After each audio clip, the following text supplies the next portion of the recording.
40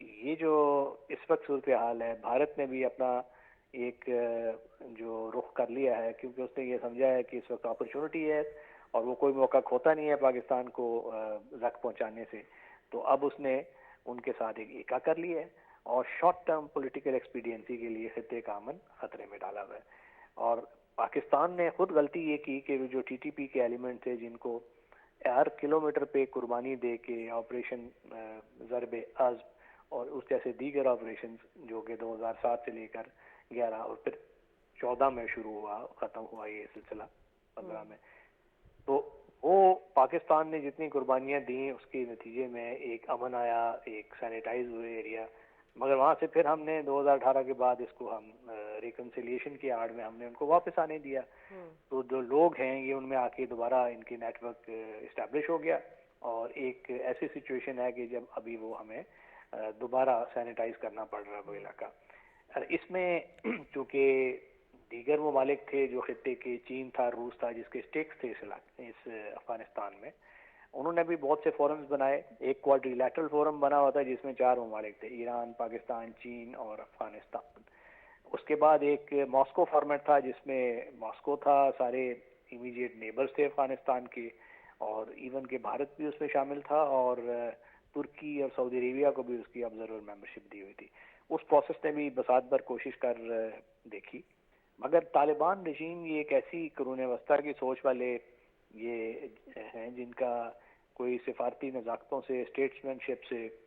اسلام کی روح سے دور دور تک تعلق نہیں ہے. یہ ایک مجموعہ ہے جو کہ پیٹی کرمنلز، ان کو پاور بروکرز،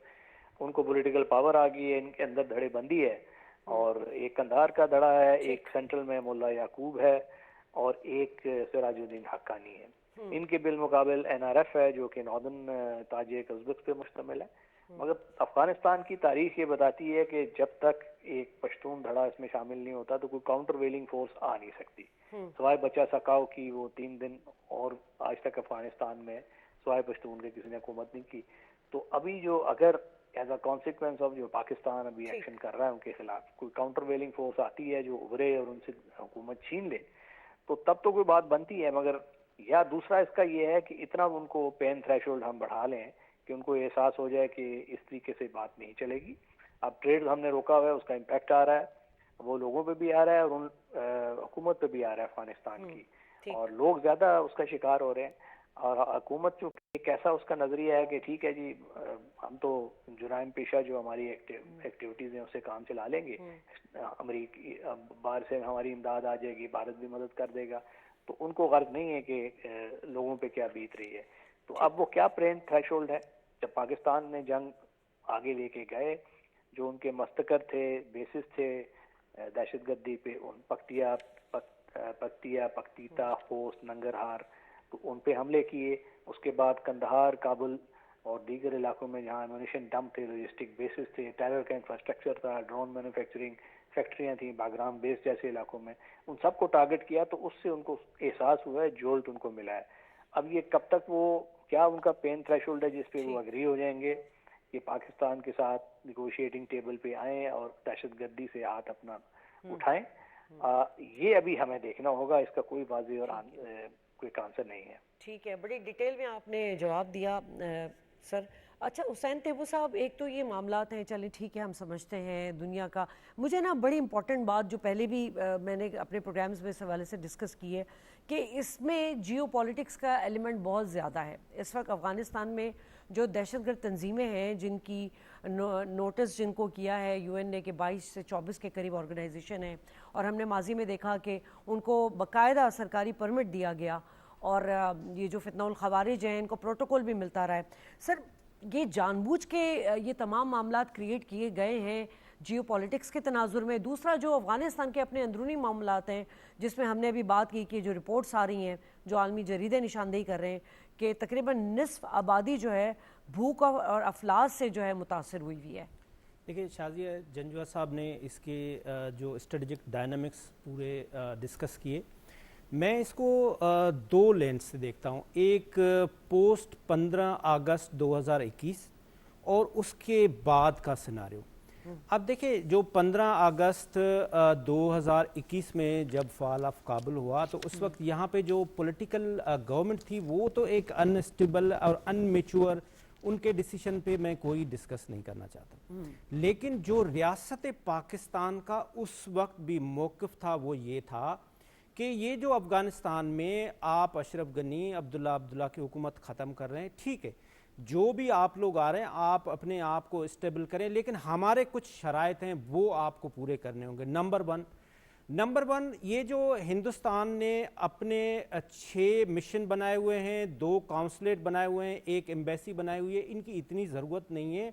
اور وہ یہاں سے بیٹھ کے صرف اسٹیٹ اسپانسر ٹیررزم کر رہے ہوتے ہیں، اور ان کے ٹوٹل 1400 لوگ رہتے ہیں افغانستان میں، جن کے لیے یہ اتنی ساری دکانداری کیوں کی ہوئی ہے، یہ انڈرسٹوڈ تھی کہ یہ وہاں سے بیٹھ کے اسٹیٹ اسپانسر ٹیررزم کر رہے تھے۔ دوسرا، ریاست پاکستان کا مطالبہ تھا کہ کنڑ میں خاص طور پہ جو پاکستان سے بھاگے ہوئے ٹیررسٹ ہیں، جو ٹی ٹی پی کے ٹیررسٹ کنڑ میں ہیں، وہ آپ ہمیں ہینڈ اوور کریں گے اور ہم ان کو اپنے پاکستان میں لا کے اور ہم ان کو جو ہمارا قانون کہے گا ہم اس طرح سے ٹریٹ کریں گے۔ فرام 15 اگست 2021 سے لے کے ریاست پاکستان کنٹینیوسلی یہ چیز نیگوشیٹ کرتی رہی۔ اب مسئلہ وہاں پہ یہ ہے کہ وہاں پہ اتنی انسرٹنٹی ہے، کابل کے اندر لیڈرشپ میں اتنا بڑا فقدان ہے کہ آپ بات کس سے کریں۔ ابھی آپ دیکھیں حالیہ جو چیز قطر میں نیگوشیٹ ہو رہی تھی، اس کے بعد جو ٹرکی میں ہو رہا تھا، جو باتیں ہو رہی تھی وہ باہر جا کے انڈین ایمبیسیڈر سے ڈسکس کر رہے ہوتے تھے، اور اس کے بعد آ کے جواب کسی بات پہ وہ آمادہ نہیں ہو رہے تھے۔ میں جیسے پہلے بھی عرض کیا کہ پاکستان کا یہ ریاست کا اسٹیٹ کا موقف ہے کہ جب تک ریجن ڈیولپ نہیں ہوں گے تب تک کوئی ایک ملک ترقی نہیں کر سکتا۔ یہ سیم میسج ہمارا ہندوستان کو بھی ہے، یہ جو پاکستان کی ریاست کا میسج ہندوستان کی طرف بھی ہے کہ آپ کشمیر کے اندر ظلم بند کریں، یہ ہندوتوا کی آئیڈیالوجی لا کے آپ ہندوستان میں رہنے والے وہ بھی انسان ہیں، صرف اور صرف 13% یہ جو ان کے ہندو ہیں، باقی تو جو لوگ ہیں شودر ہیں، غیر کرسچن ہیں، وہ تو ان کو انسان ہی نہیں سمجھتے، یہ جو RSS کی آئیڈیالوجی ہے۔ لہذا پاکستان کا ہمیشہ کی طرف موقف رہا، اور پاکستان نے یہ بیسیکلی ہمارے یہ جو اس وقت دہشت گرد ٹیم بیٹھی ہوئی ہے کابل میں، یہ ہم تو یہ سمجھتے تھے کہ یہ مسلمان بھائی ہیں، ان کو فیسیلیٹیٹ کریں، یہ اپنے آپ کو اسٹیبل کریں۔ یہ کب تک اس طرح سے رہیں گے؟ آپ نے جس طرح سے انٹرنیشنل رپورٹس کا بھی ذکر کیا کہ وہاں پہ زندگی لوگ کس طرح سے بسر کر رہے ہیں، لیکن میں سمجھتا ہوں کہ یہ سب کچھ جو ریئیکشن ہے یہ 10 مئی 2025 کا ہے۔ ہندوستان کو جو بری طرح سے پاکستان کے ہاتھوں شرمناک شکست ہوئی، اور جس کو ڈونلڈ ٹرمپ صاحب نے بھی ایڈمٹ کیا، اور دنیا کے بڑے سے بڑے جریدے جو ہے انہوں نے بھی اس چیز کو ایڈمٹ کیا کہ ہندوستان کو بری شکست ہوئی۔ اب ہندوستان آئی ٹو آئی بال ٹو بال تو لڑ نہیں سکا، تو یہ انہوں نے پراکسیز بنا دی، وہ کبھی کابل سے بیٹھ کے لڑ رہے ہیں، کبھی وہ آپ دیکھ رہے ہیں بلوچستان میں لڑ رہے ہیں، تو یہ سارا کچھ قیا درا ہندوستان کا بالکل ایسے ہی، اور اپنی ہزیمت چھپانے کے لیے وہ افغانستان کو استعمال کر رہا ہے۔ اور میں اسی کو سیکنڈ بھی کرنا چاہوں گی کہ اس وقت افغانستان کے ساتھ جو ہے پورا خطہ منسلک ہے، اگر وہاں عدم استحکام ہوگا تو پورے خطے میں یہی ہمیں مناظر نظر آئیں گے۔ میں اپنے تینوں مہمانوں کو شکریہ ادا کرنا چاہوں گی۔ پروگرام سے اجازت، اللہ نے کے پاس۔